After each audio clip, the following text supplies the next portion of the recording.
Hello guys, welcome back to my channel. उम्मीद करता हूँ कि आप सब लोग बहुत ही ज़्यादा अच्छे हैं। मेरे पुराने वीडियोस को प्यार देने के लिए थैंक यू वेरी मच। मैंने लास्ट टाइम एक वीडियो बनाया था Canada expectations versus reality.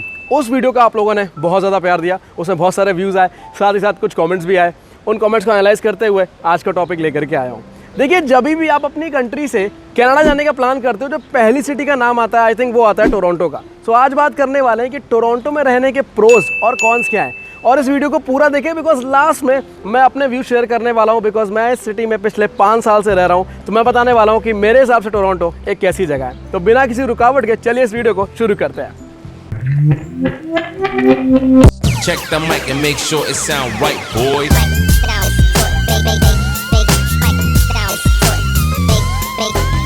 It sound right, boy. Hello guys, welcome back. मेरा नाम है सार्थक और जैसा कि मैंने बताया आज हम बात करने वाले हैं टोरंटो के प्रोज एंड कॉन्स। तो ऐसा करते हैं, सबसे पहले सारे कॉन्स डिस्कस कर लेते हैं, फिर सारे प्रोज डिस्कस कर लेंगे। तो भाई कॉन्स में जो सबसे पहला पॉइंट आता है वो आता है वेदर। हाईली एक्सपेक्टेड वेदर को मैंने कॉन्स में इसलिए काउंट किया क्योंकि भाई मैं आया था इंडिया से 5 साल पहले। मेरे लिए इतना ज़्यादा ठंडा शहर था ये, और इंडिया में कभी इतनी ठंड पड़ती नहीं है, तो मेरे लिए तो बहुत ज़्यादा ठंडा था। तो थोड़ा स्टार्टिंग में मुझे यहाँ पर मैनेज करना बहुत मुश्किल था। अब 5 साल हो गए, थोड़ा फेमिलियर हो गया यहाँ के वेदर से। कुछ लोग टोरंटो के वेदर को प्रोज में भी काउंट करते हैं। वो क्यों करते हैं मैं आपको एक्सप्लेन करता हूँ। देखिए, अगर आप नॉर्थ की तरफ जाएंगे कनाडा में, तो अगर आप सस्कैचुअन साइड जाते हैं वहाँ ठंड बहुत ज़्यादा पड़ती है। तो वहाँ के कंपैरिजन में टोरंटो में ठंड कम पड़ती है। बट वही अगर आप वैंकूवर से अगर आप कंपेयर करते हो टोरंटो का वेदर, तो बहुत ठंडा है। सो इट डिपेंड्स कि आप कहाँ से कंपेयर कर रहे हो। मैंने स्टेट कंपेयर करा है मेरे कंट्री से, यानी कि इंडिया से, जहाँ से मैं आया था। तो वहाँ के हिसाब से तो बहुत ज़्यादा ठंड है, इसलिए मैंने वेदर को कॉन्स में काउंट किया है। जो दूसरा पॉइंट आता है वो आता है हाउसिंग का। अब चाहे आप यहाँ पर हाउस बाय करने का प्लान कर रहे हो या रेंट करने का प्लान कर रहे हो, दोनों ही बहुत ज़्यादा एक्सपेंसिव है क्योंकि ये बहुत ज़्यादा क्राउडेड है। व्हेन आई से क्राउडेड, इसका मतलब कि पॉपुलेशन यहाँ पर ज़्यादा है, क्योंकि मोस्टली लोग जो बाहर से आते हैं वो पहला शहर, जैसा कि मैंने बताया, टोरंटो ही आता है आपके दिमाग में। तो आप टोरंटो में आते हो और यहाँ आने के बाद आप जब यहाँ पर रहना शुरू करते हो तो धीरे धीरे आपकी फैमिली बढ़ती है और लोग आते हैं। सो इस तरह से यहाँ की पॉपुलेशन दिन ब दिन बढ़ती जा रही है। इस वजह से जो हाउस और जो मतलब आप बाय कर रहे हो या रेंट कर रहे हो, उसका भी कॉस्ट जो है वो साथ ही साथ बढ़ता जा रहा है। तो इसलिए अगर आप घर लेने का प्लान कर रहे हैं टोरंटो में, तो भाई आपको प्रिपेयर करना पड़ेगा अच्छे से अपने आप को कि आपके पास इनफ अमाउंट हो यहाँ पर घर खरीदने के लिए। रेंट करने का ही प्लान कर रहे हैं तो मैं ये सजेस्ट करूँगा कि मेन टोरंटो अगर आप डाउनटाउन में लेंगे तो थोड़ा महंगा मिलेगा। बट अगर आप थोड़ा सा मूव कर जाते हैं स्कारब्रो साइड पे, तो कंपैरेटिवली आपको थोड़ा सस्ता मिल सकता है। तो अगर आप यहाँ पर घर लेने का प्लान कर रहे हैं तो आप इसको बिल्कुल फॉलो कर सकते हैं। और गाइस, जो तीसरा पॉइंट आता है वो आता है एक्सपेंसिव। अब भाई टोरंटो इतना बड़ा शहर है, इतना फेमस शहर है, और जैसा कि मैंने बताया पॉपुलेशन भी ज़्यादा है यहाँ की, तो ये शहर थोड़ा एक्सपेंसिव भी है। अब चाहे आप यहाँ पर फूड की बात करें, ट्रांसपोर्ट की बात करें या कार इंश्योरेंस की बात करें, ये सब कुछ यहाँ पर कंपेयर टू अदर प्रोविंस महंगा है। तो इस बात का ध्यान रखें कि अगर आप टोरंटो में रहने के लिए आ रहे हैं तो थोड़ा सा कंपैरेटिवली आपको एक्सपेंसिव भी मिल सकती है ये जगह। तो इसके लिए बिल्कुल आप प्रिपेयर रहें। तो चौथा पॉइंट आता है वो आता है ट्रैफिक का। अब जैसा कि आपको मैंने बताया ही कि ये पॉपुलेशन ज़्यादा है, यहाँ की क्राउडेड प्लेस है, तो ट्रैफिक भी ऑफ कोर्स यहाँ का ज़्यादा है। दूसरा रीज़न ये भी होता है ट्रैफिक ज़्यादा होने का, बिकॉज यहाँ पर इतनी सारी बड़ी बड़ी कंपनीज़ हैं, इतने सारे लोग काम कर रहे होते हैं, जॉब पे जाते हैं, तो वो ट्रैवल करते हैं अपनी कार से, या फिर आप पब्लिक ट्रांसपोर्ट पे भी ट्रैवल करेंगे, आपको ट्रैफिक मिलने वाला है। पब्लिक ट्रांसपोर्ट में यू डोंट रियलाइज़ क्योंकि आप सीधा बस में बैठ गए या आप ट्रेन में बैठ गए और चले गए। But if you are driving, आपको ट्रैफिक मिलेगा, स्पेशली जो ऑफिस आवर्स होते हैं 9 to 5 या 10 to 6, ये आवर्स के टाइम पे आपको ट्रैफिक अच्छा खासा देखने को मिल सकता है। तो थोड़ा सा इसके लिए भी तैयार रहें। लेकिन एक चीज़ जो अच्छी होती है ट्रैफिक के बारे में, कि भाई सब लोग अपनी अपनी लेन में ही गाड़ी चला रहे होते हैं। ऐसा नहीं होता कि कोई भी कहीं से कट करके आपके आगे निकल जाएगा। दे फॉलो रूल्स, तो ये एक थोड़ा सा आराम है। तो अगर ट्रैफिक है भी, स्लो मूविंग ट्रैफिक होता है, धीरे धीरे आप अपनी डेस्टिनेशन तक पहुंच ही जाएंगे। पांचवा पॉइंट जो आता है कॉन्स में वो आता है कम्युनिकेशन का। देखिए, ये पॉइंट मैं इसलिए भी उठा रहा हूँ क्योंकि बहुत सारे लोग जो दूसरी कंट्री से आते हैं उनकी फर्स्ट लैंग्वेज इंग्लिश नहीं होती है। उनको कम्युनिकेशन अगर थोड़ा सा वीक है, और अगर आप कम्युनिकेशन बिल्ड करने के लिए कनाडा मूव हो रहे हैं और आपको थोड़ा टाइम चाहिए अपना कम्युनिकेशन बिल्ड करने के लिए, सो टोरंटो में ऐसा है कि भाई बहुत सारे लोग हैं जो आपके कंट्री से बिलोंग करते होंगे। एंड अगर आप उनके साथ ही mostly you are roaming around with them, अगर उनके ऐसे एरिया में आप रह रहे हो जहाँ पर मोस्टली आपके कंट्री के लोग हैं, so you tend to speak your local language. तो आपका जो इंग्लिश या कम्युनिकेशन है वो इंप्रूव होने के चांसेस थोड़े से कम हो जाते हैं। वही आप अगर डाउनटाउन साइड में अगर आप रह रहे हैं या यहाँ पर काम कर रहे हैं या ऐसे लोगों से इंटरेक्ट कर रहे हैं जो बेसिकली इंग्लिश बात करते हैं या इंग्लिश बोलते हैं, तो आपके कम्युनिकेशन बढ़ेंगे बहुत ज़्यादा। तो मैं ये कह रहा हूँ, अगर आप कम्युनिकेशन बिल्ड करना चाहते हैं और टोरंटो आने का प्लान कर रहे हैं, बिल्कुल आएँ, ऐसा कुछ नहीं है, सिटी बहुत अच्छी है। यानी ऐसा भी नहीं है कि बिल्कुल भी आपका कम्युनिकेशन इंप्रूव नहीं होंगे। Try to speak in English with most of the people, क्योंकि जो लोग आपके कंट्री से भी हैं, जैसे लेट्स से अगर आप इंडिया से या पाकिस्तान से आप उर्दू या हिंदी में बात करते हैं, यहाँ पर आने के बाद अगर कोई आपको इंडिया या पाकिस्तान से मिलता भी है, आप अगर उनसे इंग्लिश में बात करेंगे तो वो आपसे इंग्लिश में ही बात करेंगे। सो अगर आप कम्युनिकेशन बिल्ड करना चाहते हैं तो मेक श्योर करें कि आप लोगों से इंग्लिश में कम्युनिकेट करें। हाँ गाइस, तो अब हमने बात कर ली है सारे कॉन्स की, और अब हम आने वाले हैं, जंप करते हैं प्रोज की तरफ। देखिए, प्रोज में जो पहला पॉइंट आता है वो आता है पब्लिक ट्रांसपोर्ट। कुछ लोगों का कहना है कि टोरंटो का पब्लिक ट्रांसपोर्ट नहीं अच्छा है, बट मैं पिछले 5 साल से रह रहा हूँ, आज तक कोई प्रॉब्लम नहीं हुई।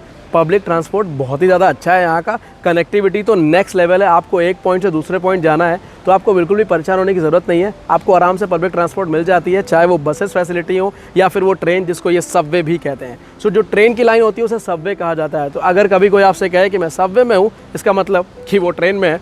और जो बस की ट्रांजिट होती है वो भी अच्छी खासी कनेक्टिविटी आपको हर जगह मिल जाती है पूरे टोरंटो में।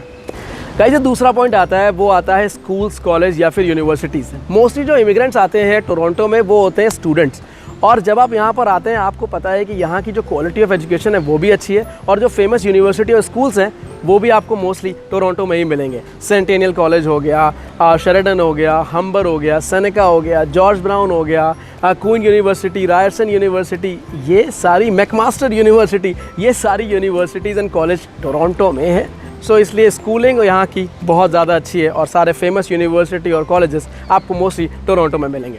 और गाइस, जो तीसरा पॉइंट है वो है फूड। यार, खाना टोरंटो का बहुत ज़्यादा फेमस है। आपको इंडियन क्यूजीन से लेकर के पाकिस्तानी क्यूजीन हो जाए, चाहे इटालियन हो जाए, या फिर आप कॉन्टिनेंटल कह लें, कोई भी तरह की क्यूजीन हो आपको यहाँ पर आराम से मिल जाती है। और ऐसा नहीं कि एक या दो, आपको 1000 ऑफ रेस्टोरेंट्स मिलेंगे जो हर तरह की क्यूजीन बनाते हैं। सो आपको अगर आप फूडी हैं और खाने के शौकीन हैं तो टोरंटो एक बहुत अच्छी जगह है। आपको आपका खाना यहाँ आराम से मिलने वाला है, जो आप पसंद करते हैं आप आराम से यहाँ पर ढूंढ सकते हैं, और वो आप एंजॉय भी करेंगे, बिकॉज क्वालिटी ऑफ फूड भी, ऑथेंटिक फूड भी यहाँ पर आपको मिल जाता है। गाइस, जो चौथा पॉइंट आता है वो आता है नेटवर्किंग एंड एम्प्लॉयमेंट अपॉर्चुनिटीज़। जैसा कि मैंने बताया, क्राउडेड है, बहुत सारे लोग हैं। उसका एक दूसरा बेनिफिट जो आता है साथ में वो ये है कि जब ये बहुत ज़्यादा क्राउडेड है तो most of the big companies यहाँ पर इन्वेस्ट करती हैं, यहाँ पर अपने ऑफिसेज बनाती हैं। एंड इतना क्राउडेड है तो जो नए लोग आते हैं वो अपना बिजनेस भी शुरू करते हैं। सो पार्ट टाइम से लेकर फुल टाइम तक हर तरह की जॉब्स अपॉर्चुनिटी भी काफ़ी ज़्यादा है टोरंटो में। तो जॉब ढूंढना इतना मुश्किल नहीं होता है अगर आप नए हैं टोरंटो में। और जो पाँचवा पॉइंट आता है गाइज वो है ट्रैवल हब।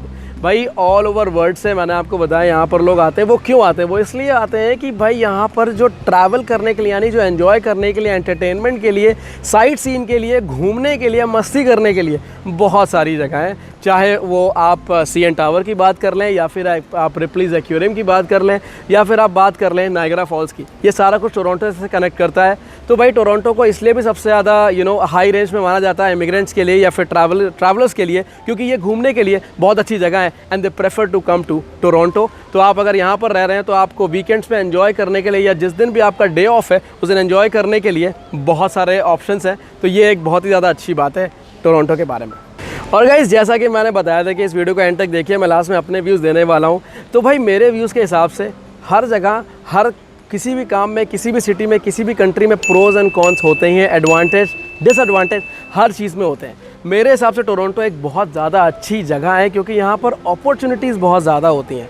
तो अगर आप अपने कंट्री से यहाँ पर पढ़ने के लिए आ रहे हैं तो आपके लिए बहुत ही ज़्यादा अच्छी प्लेस है, क्योंकि आपको पार्ट टाइम जॉब्स ढूंढने में उतना प्रॉब्लम नहीं होगा। सिर्फ एक ही चीज़ है, जो बच्चे 12th करके आते हैं टोरंटो, उनके लिए थोड़ा सा मुश्किल हो जाता है आगे पीआर के लिए, क्योंकि जो टोरंटो है वो ओंटारियो में, और यहाँ पर पीआर टेक्निकली आपको पॉइंट्स बेस पे मिलता है, जो सीआरएस स्कोर होता है, कॉम्प्रिहेंसिव रैंकिंग सिस्टम। सो उसमें अगर आप 12th करके आते हैं तो आपको 12th के पॉइंट्स नहीं मिलते हैं, क्योंकि आपके पास डिग्री या मास्टर नहीं होता है अपनी कंट्री से।